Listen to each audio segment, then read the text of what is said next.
Selamat pagi anak-anak. Bagaimana kabar kalian hari ini? Wah, sudah 1 minggu kita gak ketemu. Pak Guru jadi kangen deh suasana kelas. Kelas yang berantakan, mejanya tidak teratur, hiasan dinding yang morat-marit, sampah berserakan, suara kalian yang berisik. Ngeselin sih, tapi ngangenin, ya enggak? Oke deh, seperti biasa, hari ini Pak Guru ingin memberikan beberapa tugas untuk kalian. Sebelumnya, Pak Guru ingin membacakan beberapa teks bacaan untuk kalian agar kalian lebih memahami isinya. Yang pertama, bacaannya ada di buku siswa halaman 85. Pak Guru bacakan ya, disimak baik-baik.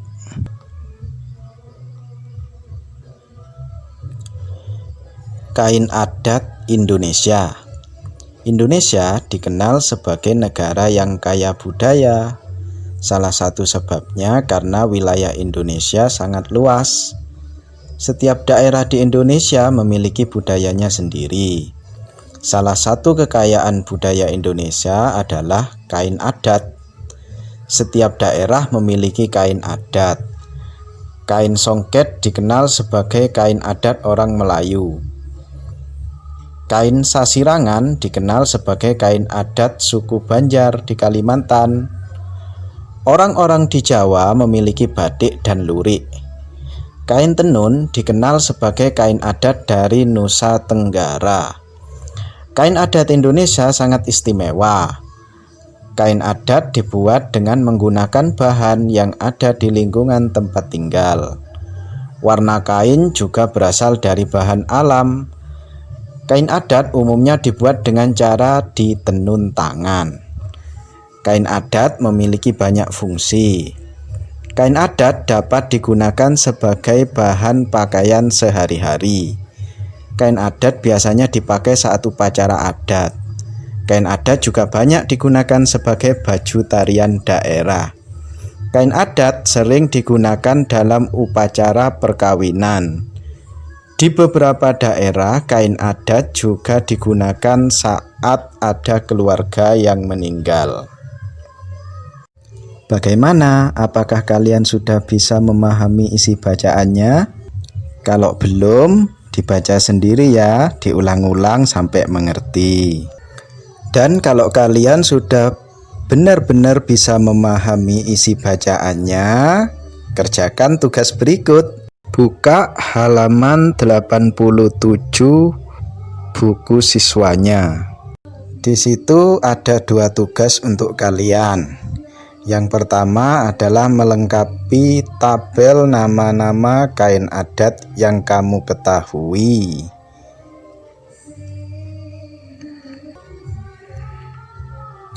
Buatlah tabel sesuai contoh itu di buku tulis kalian. Kemudian isikan jawabannya. Untuk yang kedua, tugasnya adalah mengisi pokok-pokok informasi di dalam tabel.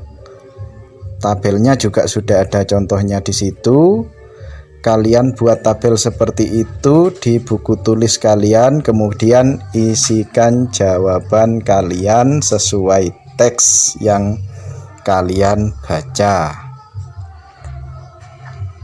Seperti biasa, hasilnya difoto kemudian kirim via Wapri ke Pak Guru. Berikutnya bacaan yang kedua ada di halaman 91 dan 92. Pak Guru bacakan lagi ya. Dengarkan baik-baik. Jenis-jenis pakaian. Lani sedang mengamati pakaiannya. Ternyata ia memiliki banyak jenis pakaian. Ada pakaian yang ia gunakan sehari-hari, ada juga pakaian yang ia gunakan pada waktu tertentu. Salah satu jenis pakaian Lani adalah seragam sekolah. Lani mengenakan seragam saat pergi ke sekolah. Teman-teman Lani juga mengenakan seragam saat ke sekolah. Mereka mengenakan seragam sesuai jadwal. Sepulang sekolah, Lani mengganti baju seragamnya dengan pakaian rumah. Lani memiliki beberapa jenis pakaian rumah. Lani mengenakan kaos, celana selutut, atau rok saat di rumah. Lani juga memiliki beberapa baju yang digunakan saat tidur. Lani memiliki baju yang dipakai untuk berolahraga. Lani mengenakan baju olahraga yang sesuai dengan ukuran tubuhnya. Bahan baju olahraga Lani mudah menyerap keringat. Lani dapat bergerak bebas dengan baju olahraganya. Lani memiliki beberapa baju yang digunakan untuk waktu tertentu. Ada baju hangat yang digunakan saat udara dingin. Ada juga gaun yang biasa digunakan saat pergi ke pesta. Lani bersyukur memiliki cukup pakaian. Ia teringat orang zaman dahulu yang hanya memiliki satu jenis pakaian. Lani menyayangi semua pakaiannya. Ia memakainya dengan hati-hati agar tidak cepat rusak. Bagaimana, sudah mengerti? Kalau belum mengerti, dibaca lagi berulang-ulang. Selanjutnya dibuka halaman 93 dan 94. Ini adalah tugas kalian. Diperhatikan di halaman 93 itu, berdasarkan bacaan, kalian diminta untuk menuliskan informasi-informasi setiap paragrafnya. Tuliskan di tabel seperti itu di buku tulis kalian. Berikutnya di halaman 94, kalian diminta untuk menuliskan jenis-jenis pakaian. Ya, di kolom pertama itu adalah nomor urut, di kolom kedua adalah jenis pakaian. Kalian bisa menuliskan jenis-jenis pakaian di situ. Di kolom ketiga adalah contoh-contohnya dari masing-masing jenis pakaian. Jangan lupa difoto juga dan wapri ke nomor Pak Guru. Gimana? Lanjut? Lanjut dong, harus semangat loh ya. Pak Guru sudah capek-capek buat video ini khusus untuk kalian. Bacaan berikutnya, kalian buka halaman 98 dan 99. Pak Guru bacakan lagi, harus disimak baik-baik. Dari bahan dasar sampai ke pasar. Pakaian berasal dari bahan dasar yang berbeda. Ada yang berasal dari kapas dan serat daun. Ada yang berasal dari bulu domba dan serat sutra. Bahan dasar pakaian banyak didapat dari lingkungan sekitar. Petani dan peternak menyediakan bahan dasar pakaian. Petani menyediakan kapas dan beberapa jenis daun. Bulu domba disediakan oleh peternak domba. Serat sutra disediakan oleh peternak ulat sutra. Bahan dasar dikumpulkan dan dibawa ke pabrik pemintalan. Pemintal memintal bahan dasar di pabrik pemintalan. Mereka memintal bahan dasar menjadi benang. Pemintalan dilakukan dengan mesin-mesin modern. Benang yang telah dipintal dibawa ke pabrik kain.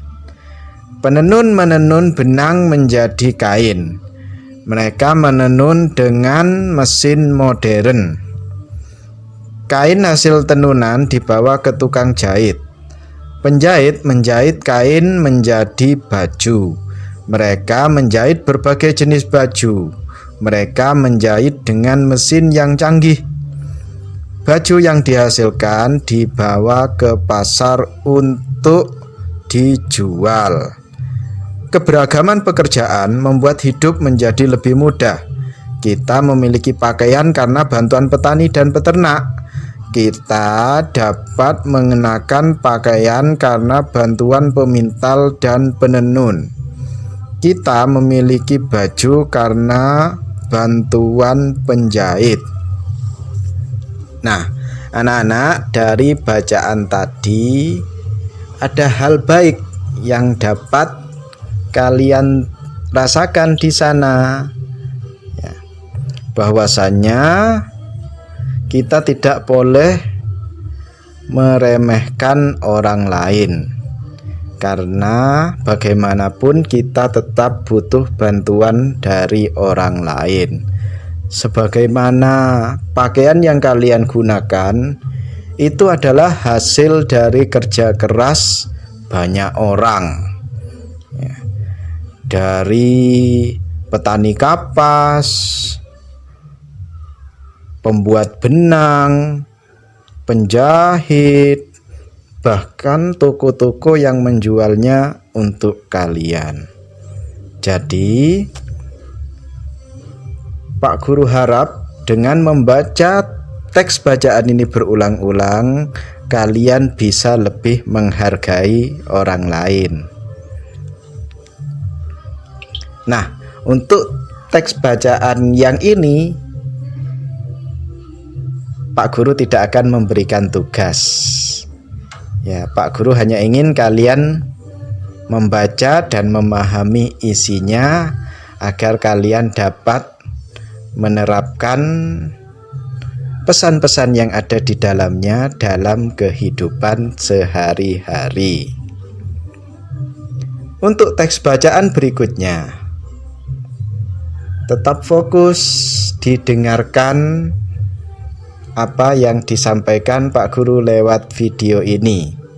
Kali ini Pak Guru akan membacakan sebuah teks bacaan di buku siswa juga di halaman 106 dan 107.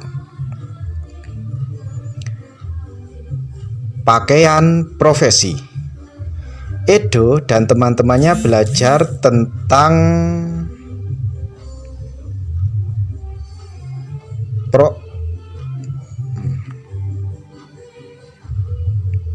Maaf ya, ada pesan tadi, pesan WhatsApp, tidak tahu dari siapa. Pak Guru tinggal dulu. Pak Guru ulangi lagi. Pakaian profesi. Edo dan teman-temannya belajar tentang pakaian profesi. Pakaian profesi adalah pakaian yang digunakan oleh profesi tertentu. Pakaian tersebut biasa dikenakan saat mereka bekerja. Pada zaman dahulu tidak ada pakaian profesi seperti saat ini. Pakaian profesi banyak jenisnya. Ada pakaian profesi yang dikenakan oleh dokter, tentara, dan polisi. Ada juga pakaian profesi pilot dan pengacara. Pakaian profesi dikenakan sesuai keperluan. Dokter memakai pakaian dokter saat praktik. Pak polisi mengenakan seragam polisi saat bertugas. Ibu pengacara mengenakan pakaian pengacara saat bersidang. Pakaian profesi tidak dipakai setiap saat.